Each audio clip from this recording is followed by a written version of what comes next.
আজকের ভিডিওতে আমরা জানবো হচ্ছে ওয়ার্ডপ্রেসের চাইল্ড থিম কি, চাইল্ড থিম কেন দরকার এবং চাইল্ড থিম কিভাবে ক্রিয়েট করে তা। তাহলে প্রথমে চাইল্ড থিম হচ্ছে কি, ওয়ার্ডপ্রেসের যখন আপনি ড্যাশবোর্ডে গিয়ে কোনো একটা থিম ইনস্টল করবেন অথবা ডাউনলোড করা থিম ইনস্টল করবেন, ওই ইনস্টল করার পর যে থিমটা আপনি অ্যাপ্লাই করেন সেই থিমটাকে বলা হয় মাদার থিম। এই মাদার থিমের উপর চাইল্ড থিম ক্রিয়েট করা হয়। মাদার থিমের উপর চাইল্ড থিম ক্রিয়েট কেন করা হয়? মূলত মাদার থিমের উপর চাইল্ড থিম প্রয়োজন হয় যখন আপনি কোনো থিমের কাস্টমাইজ করেন। যেমন ধরেন আমি একটা মাদার থিম ইনস্টল করলাম, ওই থিমের বিভিন্ন ফাংশনালিটি, যেমন ধরেন সিএসএস চেঞ্জ করলাম, এডিশনাল সিএসএসে গিয়ে, অথবা কোনো একটা ক্লাস ডিফাইন করে ওটা চেঞ্জ করলাম, অথবা আমি এই থিম এডিটরে গিয়ে কোনো একটা চেঞ্জ করলাম। চেঞ্জ করার পর কি হইলো, যখন থিমটার আপডেট আসলো, আপডেট দেওয়ার সাথে সাথে আমার যে কাস্টমাইজ করা ডিজাইনটা সেটা সম্পূর্ণ চলে গেল। এটা সবার ক্ষেত্রে এই প্রবলেমটা হয়। থিম আপডেট আসলো, আমার থিম এডিটরে যে আমি আপডেটগুলো করেছি অর্থাৎ কাস্টমাইজগুলো করেছি, মডিফাইগুলো করেছি, সেগুলো চলে যায়। এই প্রবলেম থেকে ফিক্সড হওয়ার জন্য অথবা এই প্রবলেম থেকে মুক্তি পাওয়ার জন্য চাইল্ড থিম কনসেপ্টটা ওয়ার্ডপ্রেস আমাদের সুযোগ করে দিছে। ওয়ার্ডপ্রেসের এই চাইল্ড থিম ইউজ করার সুবিধা হচ্ছে কি, আপনি যদি কোনো একটা এডিটরের ভিতরে অর্থাৎ থিম এডিটরে গিয়ে কোনো একটা কাস্টমাইজও করেন, কোনো একটা চেঞ্জও করেন, মাদার থিম আপডেট দিলেও আপনি যে চাইল্ড নামক ওই মাদার থিমের উপর একটা থিম তৈরি করে রাখবেন, ওই থিমটা চেঞ্জ হবে না। কনসেপ্টটা আরেকটু ক্লিয়ার করা যাক। যেমন ধরুন আপনার কাছে জেনারেট প্রেস নামক একটা কি আছে, মাদার থিম আছে। ওই জেনারেট প্রেস থিমের থিম এডিটরে গিয়ে আপনি কিছু কাস্টমাইজ করবেন। সেটা করতে চাইলে আপনি জেনারেট প্রেস থিমটা রাখবেন এবং আলাদা একটা চাইল্ড থিম এডিটর অর্থাৎ চাইল্ড থিম ক্রিয়েটর একটা প্লাগইন নিয়ে ওটাতে কী করবেন, চাইল্ড থিম ক্রিয়েট করে রাখবেন। চাইল্ড থিম ক্রিয়েট করে রাখার পর কী হবে, এখন ওই চাইল্ড থিমের মধ্যে আপনি চাইলে যে কোনো ধরনের কাস্টমাইজ করবেন। ওটা হচ্ছে কার চাইল্ড থিম, জেনারেট প্রেস নামক থিমের চাইল্ড থিম। ওই চাইল্ড থিম আমি আমার ইচ্ছে মতো কোনো একটা মডিফিকেশন অথবা কাস্টমাইজেশন করে রাখবো। করে রাখার পর ওই থিম আমি যা যা চেঞ্জ করি না কেন, mother theme generate press update হইলো আমার যে চাইল্ড থিমটা ক্রিয়েট করেছি সেটার উপর কোনো প্রভাব পড়বে না, সেটার ইফেক্টগুলো ঠিকভাবে আমরা সারাক্ষণ পেতে থাকবো। সো আজকের ভিডিওটা এই চাইল্ড থিম নিয়ে মূলত। এখন আমরা দেখব হচ্ছে কী করে চাইল্ড থিম ক্রিয়েট করতে হয় এবং চাইল্ড থিম কী করে আমরা অ্যাক্টিভ করব। সম্পূর্ণ বিষয়টা স্টেপ বাই স্টেপ আমরা দেখবো। এটা দেখার জন্য আমরা এখন ল্যাপটপ স্ক্রিনে চলে যাব। ল্যাপটপ স্ক্রিনে গিয়ে দেখবো যে কী করে চাইল্ড থিম ক্রিয়েট করতে হয় এবং চাইল্ড থিম কী করে আমরা ইউজ করব, সম্পূর্ণ ব্যাপারটা।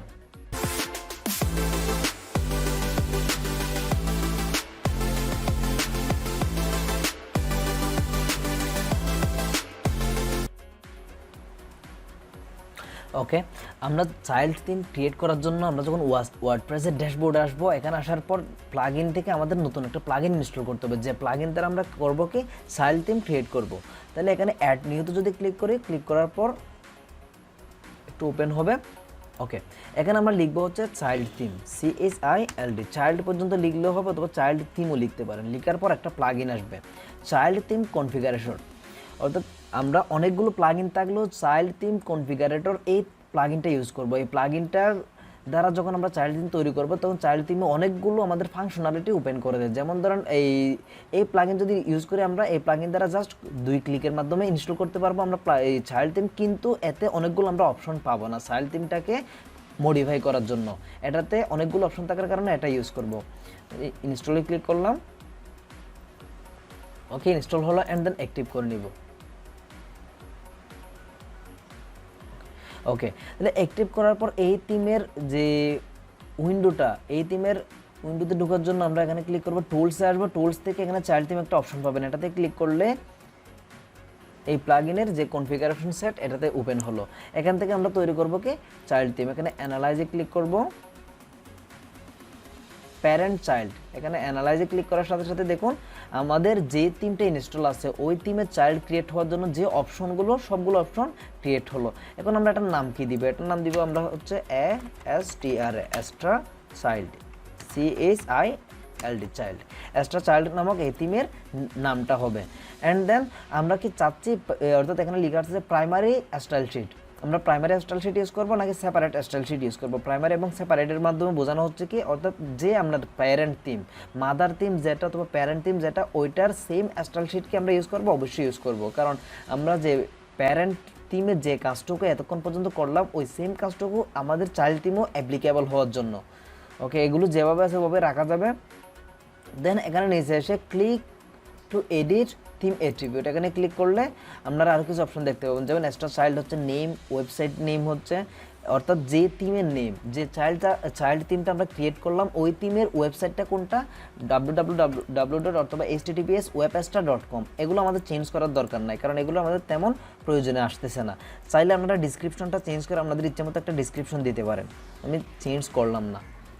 অ্যান্ড দেন এখানে এসে দেখুন কপি মেনু উইজেট অ্যান্ড আদার কাস্টমাইজার সেটিং, এটাতে টিক মার্ক দিতে হবে। এটাতে টিক মার্ক যদি না দেন, এখানে যে মেনু সেটিং অ্যাপিয়ারেন্সের মেনু উইজেটগুলো আছে এগুলো আপনারা চাইল্ড থিমে পাবেন না, এজন্য এখানে টিক মার্ক দিতে হবে। টিক মার্ক দেওয়ার পর ক্রিয়েট নিউ চাইল্ড থিম এই বাটনে ক্লিক করলে চাইল্ড থিম ক্রিয়েট হয়ে যাবে। ওকে, ক্লিক করলাম। ক্লিক করার সাথে সাথে এখানে যদি আপনারা থিমে এসে দেখুন এখানে একটা চাইল্ড থিম দেখতে পাবেন। অ্যাপিয়ারেন্স থেকে থিমে আসলে এখন আমরা এই চাইল্ড থিমকে আরও একটু মডিফাই করবো। অ্যাপিয়ারেন্স থেকে থিমে আসলাম, থিমে আসার পর এখানে চাইল্ড থিম দেখুন অ্যাস্ট্রা চাইল্ড নামক একটা চাইল্ড থিম আমরা দেখতে পাচ্ছি। আমরা চাচ্ছি যে এখানে এই যে স্ক্রিনশট অথবা ইমেজটা চেঞ্জ করবো, চেঞ্জ করে আমাদের ইচ্ছে মতো একটা ইমেজ দিব।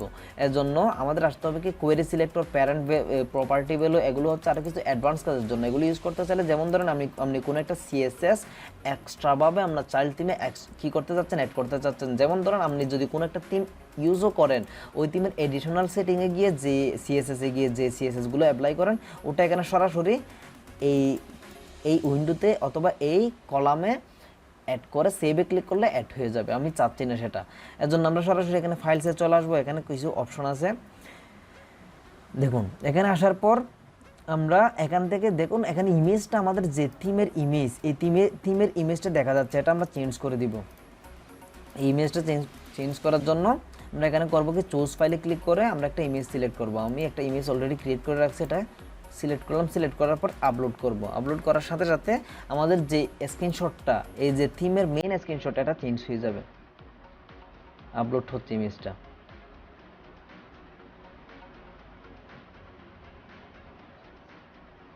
আপলোড হতে একটু সময় নিচ্ছে, যদিও আমার ইন্টারনেট স্পিড একটু স্লো, এর জন্য।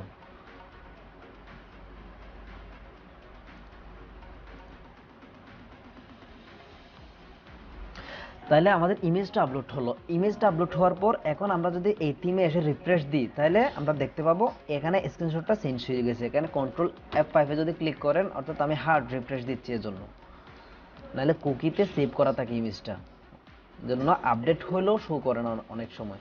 তাহলে রিফ্রেশ দিলাম, রিফ্রেশ হওয়ার পর লোড হতে একটু সময় নেবে। তাহলে এখানে আরও দেখুন এখানে এই অপশনগুলো কী কী, এগুলো অপশন হচ্ছে আপনি যদি প্যারেন্ট থিমের যে পেজগুলো চাইল্ড থিমও হুবহু একই রকম রাখতে চাচ্ছেন অথবা মডিফাই করতে চাচ্ছেন, এখানে সিলেক্ট করে দিতে হবে। এখানে সিলেক্ট না করলেও এগুলো বাই ডিফল্ট থাকে না যে সেটা না, কিন্তু এখানে সিলেক্ট করে দিলাম এই পেজগুলো স্পেসিফিকলি পাবেন কোথায়, কাস্টমাইজ করার জন্য। এখানে একটা ইমেজ আপলোড করা যায়, আবার upload new child theme image, এখানে আবার যদি আপনি নতুন কোনো ইমেজ আপলোড করতে চান তাও পারবেন। চাইল্ড থিম স্ক্রিনশট এবং চাইল্ড থিম ইমেজ, স্ক্রিনশট এবং ইমেজের মধ্যে পার্থক্য হচ্ছে ইমেজ যখন ক্লিক করবেন তখন ভিতরে শো করবে, আর স্ক্রিনশটটা হচ্ছে একদম উপরে যে ইমেজটা শো করবে সেটাই। আমার কানেকশন লস।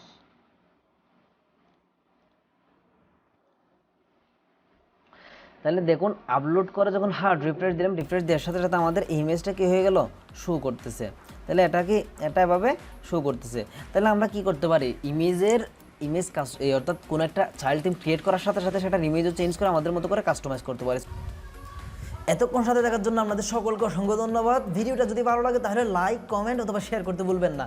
আর যদি এ ধরনের ইন্টারেস্টিং আরও ভিডিও পেতে চান তাহলে অবশ্যই সাবস্ক্রাইব বাটনে ক্লিক করে রাখবেন। ধন্যবাদ সবাইকে।